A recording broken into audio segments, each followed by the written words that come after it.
नमस्कार मित्रों, मैं पायल शाह सोल जर्नी सतयुगा से आप सभी का स्वागत करती हूँ। हम कुछ डायमेंशंस डिस्कस कर रहे हैं।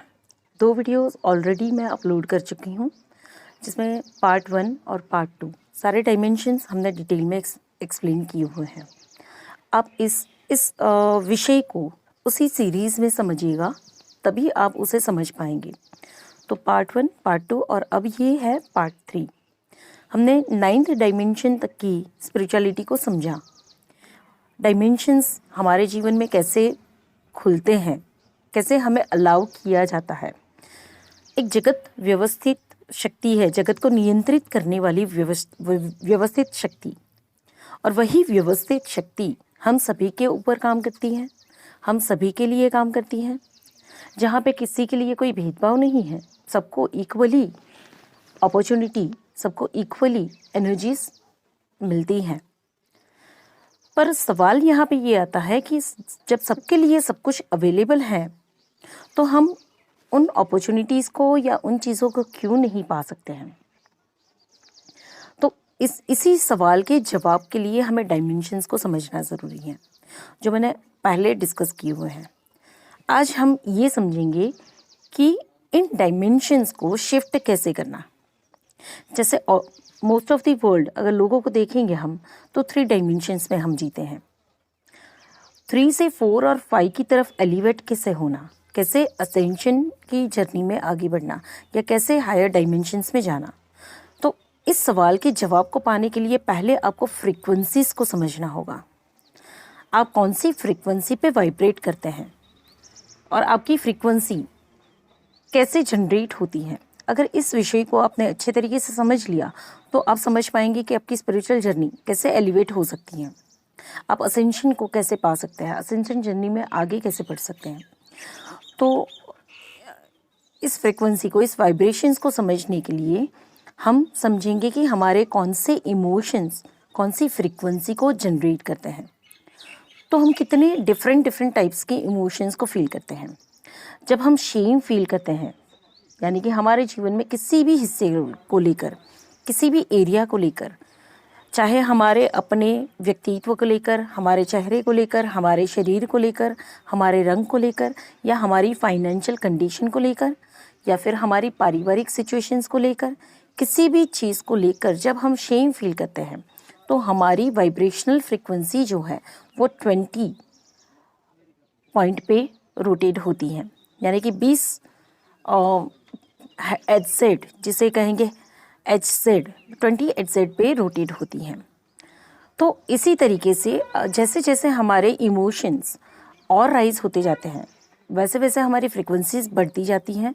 तो ये शेम जो है वो 20 HZ पे रोटेट होती है, यानी कि ये सबसे लोवेस्ट वाइब्रेशन हो गया आपकी। जितने भी वाइब्रेशनल, आप अगर वाइब्रेशनल चार्ट को देखेंगे, मैं आप लोगों से शेयर करूंगी कि ये वाइब्रेशन चार्ट आप देख पाएंगे और किस प्रकार से आपके वाइब्रेशंस आपके रियलिटी को क्रिएट करते हैं। तो आप उसे उन फ्रिक्वेंसीज से देख पाएंगे। तो इसके बाद अगर आप गिल्ट को फील करते हैं, किसी भी एरिया में गिल्ट अगर आप महसूस करते हैं, तो आपकी फ्रिक्वेंसी 30 HZ पे रोटेट होती हैं, यानी कि आप शेम से थोड़े से हाई वाइब्रेशन में तो आते हैं, बट गिल्ट 30 HZ को क्रिएट करता है। इसके बाद है हमारी ग्रीफ, फियर। तो ग्रीफ को देखते हैं हम, तो वो 75 HZ पे रोटेट होता है। और इसके अलावा अगर हम हमारी डिज़ायर की बात करें, जहाँ पे हम फियर फील करते हैं या डिज़ायर फील करते हैं, तो वो उससे ऊपर जाती हैं, 100 पे रोटेट होती हैं आपकी फियर की फ्रिक्वेंसी। और जब आप ग्रीफ को फील करते हैं, जहाँ पे फियर होता है, डिज़ायर्स होती हैं या ग्रीफ होती हैं, तो आपकी फ्रिक्वेंसी 125 पे चली जाती है। तो धीरे धीरे आप देख सकते हैं इस वाइब्रेशनल चार्ट में कि आपकी फ्रिक्वेंसी कैसे धीरे धीरे एक एक इमोशंस के साथ थोड़ी सी राइज भी होती है, यानी कि ये 20, 30, 50, 75 या 100 की फ्रिक्वेंसीज लोअर डायमेंशंस को दिखाती है, जहाँ पे अब 3D में हाईएस्ट लोअर वाइब्रेशंस में है। 3D लेवल पे, 3D वर्ल्ड में हाईएस्ट लोअर वाइब्रेशंस में है। और जैसे जैसे आप एंगर यानी कि डिज़ायर से ऊपर उठते हैं और एंगर को फील करते हैं, आपकी फ्रीक्वेंसी 150 पे चली जाती है। एंगर 150 फ्रीक्वेंसी पे है, यानी कि शेम सबसे नीचे आया, गिल्ट सबसे नीचे आया, इसके ऊपर एपैथी है, ग्रीफ है, फियर है या एंगर है, डिज़ायर्स हैं या प्राइड है। ये सारे वाइब्रेशंस आपके नीचे लोअर रेल्म को शो करते हैं। तो इसके बाद की जो फ्रीक्वेंसी है, डिज़ायर के बाद अगर हम देखते हैं तो एंगर है, यानी कि डिज़ायर और भी लोअर है एंगर से। गुस्सा प्रदर्शित करना उससे ज़्यादा लोअर फ्रीक्वेंसी है आपकी डिज़ायर क्रिएट करना। इससे ऊपर आप जाते हैं तो प्राइड आता है, जहाँ पे गुस्से से भी ऊपर आप और थोड़े से हाई वाइब्रेशन में जाते हैं, जहाँ पे आप ईगोइस्टिक फील करते हैं, प्राइड को फील करते हैं। तो प्राइड की जो फ्रीक्वेंसी है वो 175 HZ की है। अब धीरे धीरे यहाँ से आप न्यूट्रलिटी की तरफ जाना शुरू करते हैं, यानी कि अब आपकी फ्रीक्वेंसी थोड़ी राइज होना शुरू करती है।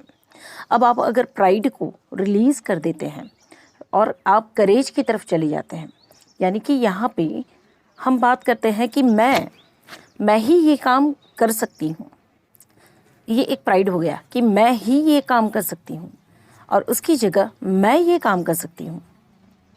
एक होता है कि मैं ही जानती हूँ और दूसरा होता है कि मैं जानती हूँ। दोनों में फ़र्क है। मैं ही जानती हूँ, मैं ही सही हूँ, ये प्राइड हो गया, और मैं सही हूँ या मैं ये जानती हूँ, ये करेज हो गया। तो जैसे आप करेज की फ्रीक्वेंसी में जाते हैं, आपकी वाइब्रेशंस 200 HZ पे रोटेट होते हैं। अब आपकी फ्रीक्वेंसी यहाँ से राइज होनी शुरू हो जाती है। अब आप बैलेंस्ड होना शुरू करते हैं, न्यूट्रलिटी की तरफ जाते हैं। जब न्यूट्रल होते हैं, न्यूट्रलिटी की तरफ जाते हैं, सुख और दुख को समान अनुभव करना शुरू करते हैं, तो आपकी फ्रीक्वेंसी 250 HZ पे रोटेट होना शुरू करती है। यानी कि अब आपके वाइब्रेशंस 250 HZ पे रोटेट होते हैं। यहाँ पे आप हल्का सा बैलेंस फील करना शुरू करते हैं, न्यूट्रल हो जाते हैं, जहाँ पे सम अनुभव होता है। अब यहाँ पे आप लेफ़्ट और राइट नहीं घूम रहे हैं, ज़्यादा ऊपर नीचे नहीं हो रहे हैं, पैनिक नहीं हो रहे हैं, किसी ग्रीफ में या डिज़ायर्स में नहीं जा रहे, किसी फियर से ऑपरेट नहीं हो रहे। यू आर न्यूट्रल, एंड ये न्यूट्रलिटी की फ्रीक्वेंसी है 250 HZ की। इसके ऊपर अगर जाएं और राइज होते हैं तो वहाँ पे एक आती है विल पावर, विलिंगनेस, जहाँ पे एक करेज के ऊपर का स्टेज ही आता है। जब करेज के बाद आप न्यूट्रलिटी को फील करते हैं तो एक विलिंगनेस आती है। I want to do something, I want to achieve something, जहाँ पे कोई डिज़ायर नहीं है, ग्रीफ नहीं है, बट विल पावर है, विलिंगनेस है, सोल कॉलिंग है, या फिर आपकी डेस्टिनी वर्क कर रही है। तो इस समय पे आपकी न्यूट्रलिटी से ऊपर जब आप विलिंगनेस में जाते हैं तो 310 HZ पे आपकी फ्रीक्वेंसी रोटेट होती है। और विलिंगनेस से ऊपर भी एक्सेप्टेंस पे जब चले जाते हैं तो 350 की फ्रीक्वेंसी पे आप रोटेट करना शुरू करते हैं। क्यों विलिंगनेस से ऊपर की फ्रीक्वेंसी जो है एक्सेप्टेंस की, और वो उससे हायर वाइब्रेशन में है? क्योंकि जब आप विलिंगनेस से कोई भी एक्शन लेते हैं तो उसके दो प्रकार के रिजल्ट आ सकते हैं। हो सकता है कि आपको पॉजिटिव रिजल्ट मिले, हो सकता है आपको नेगेटिव रिजल्ट मिले, पर जो भी आउटकम आता है, यानी कि यहाँ पे कृष्ण का, श्री कृष्ण जी की जो एक वचन है, अनमोल वचन, कि वो कहते हैं कि कर्म कर, फल की इच्छा मत रख। विलिंगनेस आपका कर्म हो गया, पर उससे ऊपर जब आपने सरेंडर कर दिया और फल की इच्छा नहीं रखी है, यानी कि अब जो भी आया वो आपको स्वीकार्य रहेगा, तो ये एक्सेप्टेंस हो गया। यहाँ आप और हायर वाइब्रेशन में चले जाते हैं, यानी कि आपकी फ्रीक्वेंसी यहाँ पे 350 HZ पे रोटेट करती है। इससे ऊपर अगर हम जाएं तो वहाँ पे है रीज़न, कारण ढूंढना शुरू करते हैं। अगर कुछ मुझे मिल रहा है तो इसके पीछे का कारण क्या है, जहाँ पे हम क्यूरियोसिटी में जाते हैं, कारण ढूंढते हैं, क्यूरियस होते हैं, तो वहाँ हमारे वाइब्रेशंस 400 पे चले जाते हैं। आप सोचिएगा, वैज्ञानिक या जो रिसर्चर्स हैं या जो सेंट्स हैं, साधु ऋषि मुनीस 400 की फ्रीक्वेंसीज पे रोटेट करते हैं। जिसने भी सवाल पूछना शुरू कर दिया, रीज़न जानना या पाना शुरू कर दिया, वो हर एक फ्रीक्वेंसी से ऊपर उठने लगते हैं। अब वो सोर्स से कनेक्ट होने लगते हैं, ग्राउंडिंग उनकी प्रॉपर होने लगती है। 400 की फ्रीक्वेंसी पे ये रोटेट करते हैं, और इसके ऊपर का स्टेट आता है अनकंडीशनल लव का।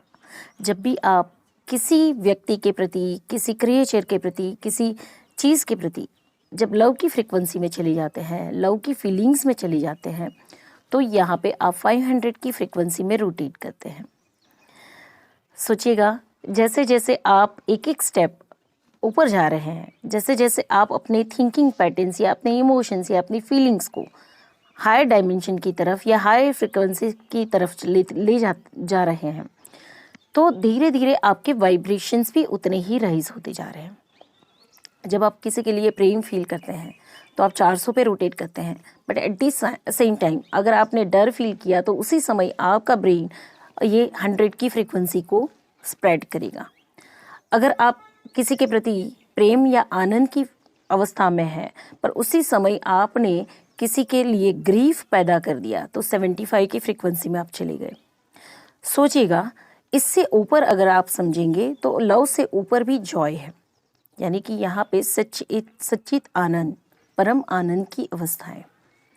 तो जहाँ पे आप हर सिचुएशन में, हर जगह, हर तरीके से अगर आनंदित अवस्था में रहते हैं, चाहे आपको कुछ मिला चाहे आपको ना मिला, पर आप एक जॉय के फॉर्म को ढूंढना शुरू कर देते हैं, तो आपकी फ्रीक्वेंसी 540 हर्ट्ज पे रोटेट होना शुरू कर देती है, यानी कि आप और हायर वाइब्रेशंस की तरफ चले जा रहे हैं। आपका ब्रेन उन वाइब्रेशंस को अब जनरेट भी कर रहा है और स्प्रेड भी कर रहा है। आपके आसपास रहने वाले लोगों को अपने आप ही आपकी ऑरा, आपकी वाइब्रेशनल जो फ्रिक्वेंसीज हैं वो रिसीव होनी शुरू हो जाती हैं। जब आप गुस्से में होते हैं, जब आप डर में होते हैं या जब आप लोअर फ्रिक्वेंसीज में होते हैं, तो लोग भी आपके सामने वैसे ही जुड़ते हैं, वैसे ही लोग आप अट्रैक्ट भी करते हैं। लेकिन जब आप हायर वाइब्रेशंस की तरफ जाते हैं, लव, जॉय, पीस, तो उस समय पे उसी फ्रीक्वेंसी के लोग आपकी तरफ अट्रैक्ट होकर भी आएंगे और आपके आसपास रहने वाले लोगों को आपकी इन वाइब्रेशंस को कैच कर पाएंगे, वो अनुभव कर पाएंगे कि आपसे बात करके बहुत अच्छा लगता है या आपके बाजू में कुछ देर बैठे हमें बहुत अच्छा लग रहा है। रीज़न, आपकी फ्रीक्वेंसी उन हायर डायमेंशंस को छू रही है।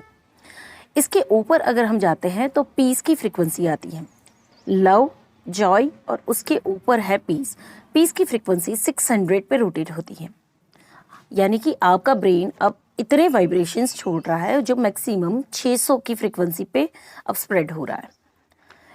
शांति की अवस्था, कोई इतना पैनिक होके आपके पास आता है और बड़ी शांति को पाकर चला जाता है। पहाड़ों में जब आप चले जाएंगे या ऐसे शांति की अवस्था में किसी जंगलों में या किसी मंदिर में आप चले जाएंगे, बाय डिफ़ॉल्ट आपको वहाँ के वाइब्रेशन 600 हर्ट्ज की फ्रिक्वेंसी पे रोटेट होते महसूस होंगे, इसलिए आपको शांति का अनुभव होता है। कुदरत की हर एक बनाई नेचुरल चीज़ों में ये फ्रिक्वेंसीज रोटेट होती हैं, यानी कि आप उसे महसूस कर पाते हैं। और लास्ट फ्रिक्वेंसी जो है, हाईएस्ट फ्रिक्वेंसी आपकी जो है 700 हर्ट्ज की, यानी कि यहाँ पे आप एनलाइटनमेंट को अचीव कर लेते हैं। ये एनलाइटनमेंट यानी कि अब यहाँ पे ना आप अप्स एंड डाउन फील करते हैं, ना कहीं पे ग्रीफ है, ना कहीं पे डर है, ना किसी प्रकार के डिज़ायर है, बट पीस के ऊपर आप एनलाइटनमेंट को फील कर रहे हैं।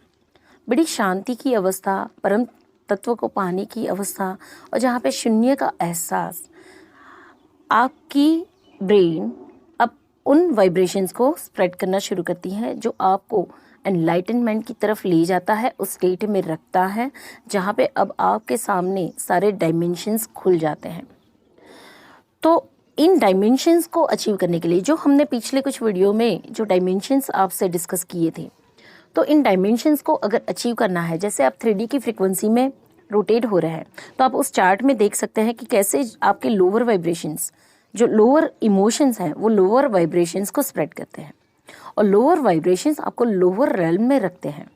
जैसे जैसे आप अपने वाइब्रेशंस को, अपने इमोशंस को राइज करेंगे, आपके वाइब्रेशन राइज होंगे और आपके रेल्म यानी कि आपके डायमेंशन शिफ्ट होते जाएंगे। तो आप देखिएगा कि किस प्रकार से शेम सबसे लोअर पार्ट है, सबसे लोअर फ्रिक्वेंसी है, और आप यहाँ से अब खुद को क्वेश्चन करना शुरू करिए, जीवन के कितने हिस्से होंगे, कितने ऐसे स्वरूप होंगे जहाँ पे आप शेम फील करते हैं, चाहे आपकी नाक को लेकर, चाहे आपकी स्किन को लेकर, चाहे आपके मोटापे को लेकर। यस, हर परिस्थिति में हम शेम फील करते हैं, किसी भी चीज़ को लेकर हम शेम फील करते हैं। चाहे हम किसी से एक्सप्रेस करना कुछ चाहते हैं, शेम फील करते हैं। शेम सबसे लोअर फ्रिक्वेंसी है। इससे ऊपर गिल्ट, कितने गिल्ट्स होंगे हमारे, हमने कुछ गलत किया, हमारे साथ कुछ गलत किया हुआ, I am not worthy, I am not good enough, ये सारे आपके गिल्ट हैं। न जाने मेरे पास्ट कर्मा, गिल्ट, हर प्रकार के गिल्ट में हम जीते हैं और ये guilt second last lower frequency है, लोअर इमोशंस हैं। इसके ऊपर धीरे धीरे हम देखते हैं तो आपके फियर आते हैं या डिज़ायर आती है, उसके ऊपर एंगर है, एंगर के ऊपर आपकी विलिंगनेस है। तो धीरे धीरे जैसे जैसे आप लोअर इमोशन से हायर इमोशंस की तरफ जाते हैं तो आप विलिंगनेस यानी कि एक पॉजिटिव शिफ्ट आप में आना शुरू हो जाता है और यहीं से आपका फोर्थ डायमेंशन क्रिएट होता है। यानी कि अगर डायमेंशन के साथ इन फ्रिक्वेंसीज को सेट करें तो नीचे से आप जो फियर तक की एनर्जी है वो लोअर डायमेंशंस हैं, फियर तक की जो इमोशंस हैं वो लोअर फ्रिक्वेंसीज हैं, लोअर डायमेंशंस को रिप्रेजेंट करती हैं। इससे ऊपर जब आप विलिंगनेस के फॉर्म में जाते हैं तो आपका फोर्थ डायमेंशन क्रिएट होता है और जब आप रीजनिंग करना शुरू करते हैं, विलिंगनेस के ऊपर जो रीजनिंग है, रीजनिंग करना शुरू करते हैं, क्वेश्चन ढूंढते हैं, उसके जवाब ढूंढना शुरू करते हैं, आप इनिशिएट करना शुरू करते हैं तो आपकी हायर फ्रिक्वेंसीज, हायर डायमेंशंस यहाँ पे एक्सप्लोर होना शुरू हो जाते हैं। आपको सवालों के जवाब मिलते हैं, जब रीज़न पूछते हैं तो जवाब मिलते हैं, है ना। तो यहाँ से फिफ्थ डायमेंशन क्रिएट होता है और उससे ऊपर की सारी फ्रिक्वेंसीज आप देखेंगे, आपके इमोशंस देखेंगे तो ये आपके हायर डायमेंशंस को शो करती हैं, जहाँ पे लव आ गया, एक्सेप्टेंस आया, लव आया, जॉय आया, पीस आया और एनलाइटनमेंट आया।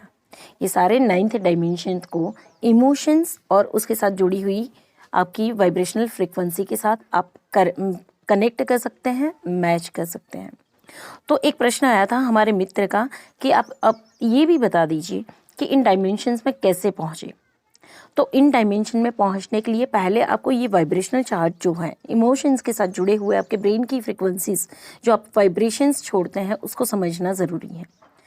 जब आप लोअर फीलिंग्स में होते हैं, लोअर इमोशंस को फील करते हैं, जैसे शेम और गिल्ट, आप हाईएस्ट नेगेटिव वाइब्रेशंस में हैं, हाईएस्ट नेगेटिव वाइब्रेशन में। और जैसे जैसे आप अपने इमोशंस को राइज करना शुरू करते हैं, यानी कि मेरे पास दुखी होने के लिए हजार कारण है, हजारों रीज़न है मेरे पास रोने के लिए, दुखी होने के लिए या मर जाने के लिए, पर मेरे पास एक ही रीज़न ऐसा है कि मुझे कुछ पाना है, मुझे कुछ ढूंढना है या मुझे जीना है।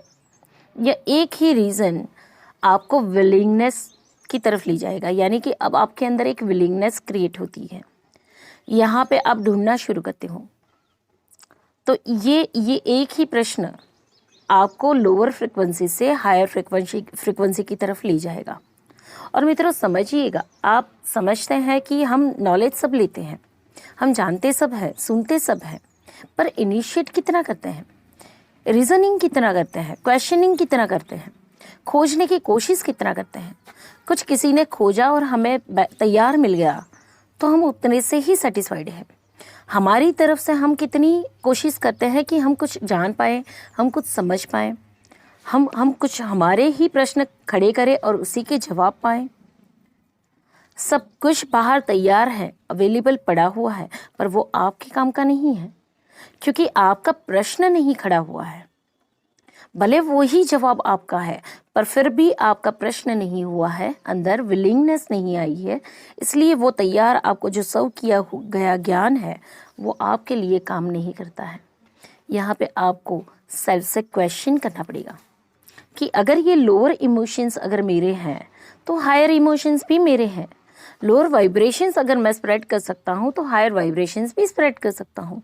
कुछ सोचने के तरीके बदलने पड़ेंगे, कुछ रहन सहन के तरीके बदलने पड़ेंगे, कुछ शब्दों के चयन हमें अच्छे तरीके से करने होंगे। जैसे सिंपली हम नॉर्मली बात करते हैं। अब एक एग्जांपल देती हूँ। अब कुछ खरीदी करने जाते हैं, किसी शॉपिंग मॉल में चले गए या किसी स्टोर पे चले गए। ऑब्जर्व करिएगा बहुत बारीकी से, कुछ चीज़ आपको खरीदनी है तो आप सबसे पहली नज़र किस तरीके से उस स्टोर पे ले जाते हैं। कि आपको जो चीज़ चाहिए वो कितनी सस्ती मिल जाएगी, यानी कि किस प्रकार से आपको जो चीज़ चाहिए वो लोवेस्ट प्राइस में मिले, कम में मिले, सस्ती मिले। ये आपकी लोअर फ्रिक्वेंसी हो गई। हमें दाम देखना होता है, हमें दाम देखना होता है, हमें एक बजट पकड़ के चलना होता है कि मान लेते हैं कि हमें कोई चीज़ चाहिए वो इतने की हो तो बेटर होगा, बट फिर भी वो जो लोअर फ्रिक्वेंसी है आपकी, जो कमी का एहसास कराती है, वो लोअर वाइब्रेशन और लोअर इमोशंस हैं। इसकी जगह आप जब भी कुछ खरीदी करने जाते हैं, आपको जो चाहिए वो चीज़ आप देखते हैं, उसे खरीदते हैं, तो यहाँ से ये एक नज़रिया आप शिफ्ट कर सकते हैं कि आपको जो चीज़ चाहिए वो चीज़ आपको प्रॉपर वाकिफ दाम में आपको मिल जाएगी। अब आप पे उस आपकी नज़र उस पर पड़ती है, उसके ऊपर प्राइजेस जो होते हैं अगर ज़्यादा हो, अगर उस प्राइस प्रोडक्ट के अकॉर्डिंग इक्वल एनर्जी एक्सचेंज नहीं है तो आप उनको बता सकते हैं कि आपकी ये प्राइजेस इस प्रोडक्ट के अकॉर्डिंग ज़्यादा है, ना कि मेरे बजट के अकॉर्डिंग ज़्यादा है। इस प्रोडक्ट की जो क्वालिटी है और उसका जो लुक है उसके अकॉर्डिंग ज़्यादा है, तो आप इसमें कुछ नेगोशिएट कर सकते हैं। लेकिन उसकी जगह हम क्या फ्रीक्वेंसीज छोड़ते हैं, like I don't have enough. तो ये क्या आ गया, किसी प्रकार का गिल्ट कि मेरे पास इनफ नहीं है, तो ये ज़्यादा है। हम उस एंगल से उसके साथ डिस्कशन करना शुरू करते हैं, उस स्टोर में उस व्यक्ति से बार्गेन करना शुरू करते हैं, तो पर्सपेक्टिव चेंज होता है। जहाँ पे किसी चीज़ को करने से पहले, कुछ इनिशिएट करने से पहले आपके अंदर डर आता है, फेलियर और सक्सेस का डर। हो सकता है कि आप जो इनिशिएट कर रहे हो उसमें डर फेल भी होंगे और सक्सेसफुल भी होंगे, दोनों पॉसिबिलिटीज़ हैं। पर जब आप शुरुआत करते हैं उसके बेस में अगर लोअर वाइब्रेशंस हैं, आपकी लोअर इमोशंस हैं, और उन्हीं इमोशंस को डील किए बिना अगर आप कुछ इनिशिएट करते हो, तो जो यहाँ पे बेस में है, यानी कि जो सीड पड़ा हुआ है, उसी का मैनिफेस्टेशन आपको रिजल्ट के फॉर्म में मिलेगा। यानी कि अगर आपने इमोशंस चेंज किए आपकी, तो आपके वाइब्रेशन चेंज हुए, और वाइब्रेशन चेंज किए तो आपके डायमेंशन चेंज हुए। डायमेंशन को शिफ्ट करने का एक ही तरीका है, इमोशंस के ऊपर काम करिए। तो इमोशंस के ऊपर काम कैसे करेंगे, अगर इमोशंस को हमने अच्छे तरीके से समझा, उस चार्ट को हमने अच्छे तरीके से देखा, तो इमोशंस के ऊपर आप अच्छे तरीके से काम कर पाएंगे। तो आपको यहाँ पे शुरुआत करनी है सबसे पहले, जितने भी इमोशंस आपके दिए हैं और उसके साथ जुड़ी हुई वाइब्रेशनल जो फ्रीक्वेंसी है, जो पॉइंट्स दिए हुए हैं, जैसे 20, 30, 50, 75, 100, तो जो इमोशंस के साथ जुड़े हुए जो वाइब्रेशंस हैं, उस चार्ट को अच्छे तरीके से समझना है और नीचे से लेके एक एक इमोशंस अपनी लाइफ पे अप्लाई करना है। जैसे कि शेम, तो हर एरिया में महसूस करिए मुझे किस चीज़ का शेम फील होता है, किस चीज़ के प्रति मैं शेम फील करती हूँ। लाइक मेरे लुक के प्रति, मेरी आंखों के प्रति, मेरे स्ट्रक्चर के प्रति, मेरे रंग के प्रति, या फिर मेरी घर की परिस्थितियों के प्रति, मेरे जो वर्ड्स मैं बोलती हूँ या लोगों से जो मैं बात करती हूँ, मुझे वहाँ शेम फील होता है। मेरे अपीयरेंस के प्रति किस चीज़ का मुझे शेम फील होता है, उन पॉइंट्स को नोट डाउन करके उसमें करेक्शन लाना शुरू करिए। और जब एक लेवल पे आपने काम कर लिया, तो फिर दूसरा लेवल आप ले सकते हैं, दूसरे इमोशंस के साथ काम कर सकते हैं। तो लाइक आप सेकंड इमोशन पे काम करेंगे जहाँ पे है गिल्ट। अब लाइफ के हर एक एरिया को ऑब्जर्व करना शुरू करिए और देखेंगे आप कि आप गिल्ट कहाँ फील करते हैं, कहाँ कहाँ खुद को गिल्टी फील करते हैं।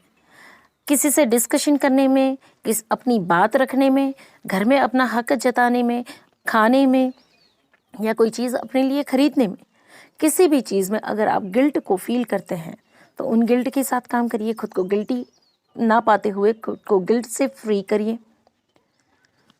तो तीसरे इमोशंस पे काम कर पाएंगे। तो इसी प्रकार से आप एक एक इमोशंस पे जैसे ही काम करते जाएंगे, आपकी वाइब्रेशंस शिफ्ट होती जाएगी, और जैसे ही वाइब्रेशन शिफ्ट होंगे, आपको एक फ्रीक्वेंसी से दूसरी फ्रीक्वेंसी पे अपने आप रख दिया जाएगा।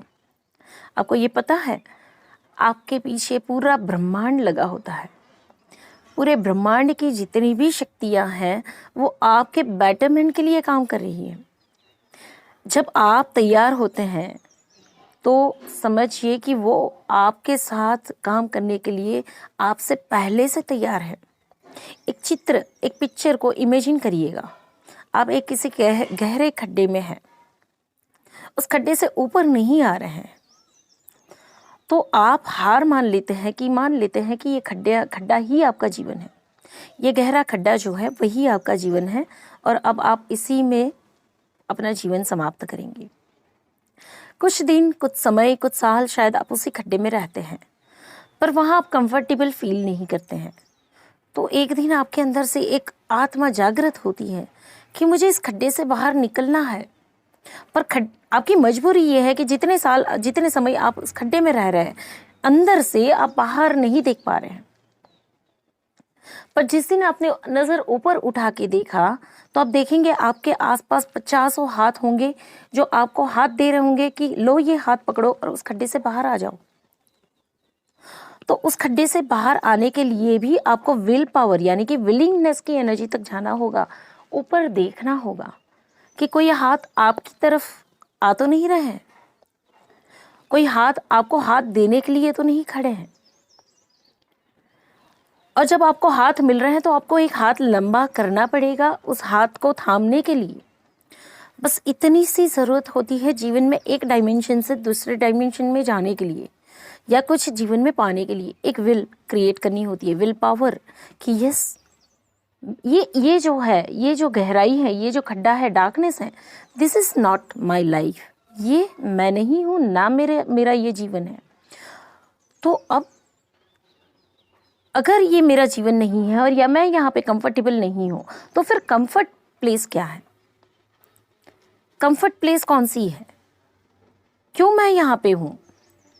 तो मैं ऊपर देखूँ तो सही, क्या कोई मुझे हाथ दे रहा है? क्या कोई मेरी बात सुन रहा है? क्या कोई मुझे उठाने को तैयार है, मुझे खींचकर बाहर निकालने को तैयार है? बस इतनी सी एनर्जी आपने क्रिएट कर दी, तो फिर देखिए आपके आसपास कितने हाथ इनविजिबली आपकी तरफ बढ़े होंगे। और ऐसा नहीं है कि आपने तैयार हुए तभी बढ़े हैं, नहीं, जितने सालों से आप इस डार्कनेस में जुड़े हैं तब से भी कोई आपकी वेट कर रहा है कि आप ऊपर देखो हम हैं, आप ऊपर देखो हम हैं, हम आपको ऊपर उठा लेंगे। पर आप ऊपर देखें तो सही, आप उसी खड्डे को, उसी डार्कनेस को देखते जा रहे हो। आप ऊपर नीचे आजू बाजू कहीं नहीं देख पा रहे हो। जब आप देख ही नहीं पा रहे हो, आपके अंदर वो होप ही नहीं है, वो विल ही नहीं है, तो आपकी तरफ आते हुए हाथ आप कैसे देख पाओगे? क्योंकि आप देख रहे हो नीचे और हाथ आ रहे हैं ऊपर से। तो नीचे से आपको ऊपर देखना होगा, उन हाथ को इनविजिबली फील करना होगा, वो हाथ पकड़ के, उस रस्सी को पकड़ के आपको ऊपर उठ जाना होगा। बस इतना सा करने की ज़रूरत है, डायमेंशंस आपके शिफ्ट हो जाएंगे। ये तीनों सीरीज़ आपके लिए एक ट्रांसफॉर्मेशन हो जाएगा अगर आपने इन बातों को या इन चीज़ों को बारीकी से समझ लिया। क्योंकि अब तक तो हम सब मिक्सचर में जी रहे हैं। जैसे हम भेल खाते हैं तो भेल में मुरमुरे भी पड़े होते हैं, सेव भी पड़ी होती है, कांदा भी होता है, टमाटर भी होता है, हर प्रकार के मसाले भी होते हैं, यानी कि चटपटी मिक्सचर भेल। तो इसी प्रकार से हमारा जीवन है, हर प्रकार के इमोशंस और वाइब्रेशंस या फीलिंग्स हम फील करते हैं। ऐसा नहीं है कि हम हमेशा गिल्टी फील करते हैं, ऐसा नहीं है कि हम हमेशा शेम को फील करते हैं। हम कभी खुश भी होते हैं, हम कभी किसी से प्यार भी करते हैं, पर फिर भी मेजरली हमारे वाइब्रेशंस लोअर फ्रिक्वेंसी में होते हैं।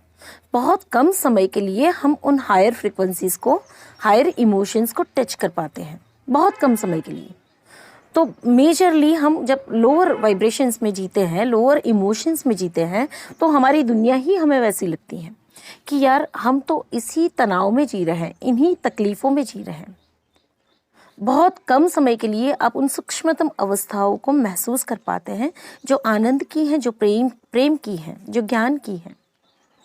इसकी वजह से मेजरली जो आप जी रहे हो वही आपका जीवन है।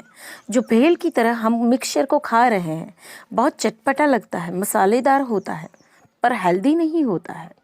तो इसी प्रकार से आपको लगता है कि यही जीवन है, इसी में जन्मे, इसी में पले, इसी में बड़े हुए, इसी में मर जाना। कितने लोगों को मैंने सुना हुआ है, कहते हैं अब ये तो इसी शरीर के साथ जाएगा, जैसे उन्होंने हार मान ली हो और उन्होंने स्वीकार कर लिया हो कि यही जीवन है। आज तक मैं जितने लोगों से मिली हूँ, मैंने मोस्ट ऑफ द पीपल को सुना हुआ है कि ये तो अब इसी शरीर के साथ जाएगा। हमारे खास करके हमारे बड़े बुजुर्ग, सर्टेन एज को क्रॉस कर गए लोग, 40-50 को क्रॉस कर गए लोग हमेशा इसी नज़रिए से देखते हैं। क्या आप ओके हैं? If you are okay with that, then who can change your destiny. अगर आप ओके हैं इसी फ्रीक्वेंसी में, इसी वाइब्रेशंस में या इसी लोअर रेल्म्स में, तो आपके जीवन को कौन बदल सकता है?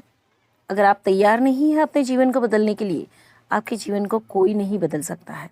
पर हाँ, अगर एक बार आप अंदर से सोचिएगा, समझिएगा, कि सुनिएगा अपनी आवाज़ को, कि एक बार आवाज़ आपकी अंदर से उठती है कि मुझे अपने जीवन के लिए कुछ करना है, मुझे कुछ पाना है, मुझे ऊपर उठना है, तो वहाँ से आपकी जर्नी शुरू हो जाएगी। बस आपको ऊपर देखने की ज़रूरत है। और जब आपने ऊपर देखे, आपने देखना शुरू किया, तो 50 हाथ आपके आसपास हाथ लंबाए खड़े होंगे आपको ऊपर उठाने के लिए। बस इतनी सी ज़रूरत है। मेरी ये कोशिश है कि ये तीनों सीरीज़ में मैंने एक डायमेंशंस, वाइब्रेशंस और इमोशंस, तीनों का कॉम्बिनेशन बताया कि किस प्रकार से सफ़रिंग आप चूज़ करते हैं, किस प्रकार से, किस स्टेट में आप रहते हैं और कहाँ से आप ऊपर उठ सकते हैं। इन तीनों सीरीज़ को एक एजुकेशनल सीरीज़ के रूप में समझिएगा। यानी कि यहाँ पे ये एजुकेशन है, ये एक समझ है। अगर आपने इसे लर्न कर लिया, सीख लिया, अच्छे तरीके से इसे अपने जीवन में उतार लिया, तो ये आपका जीवन बदल सकती है। धन्यवाद।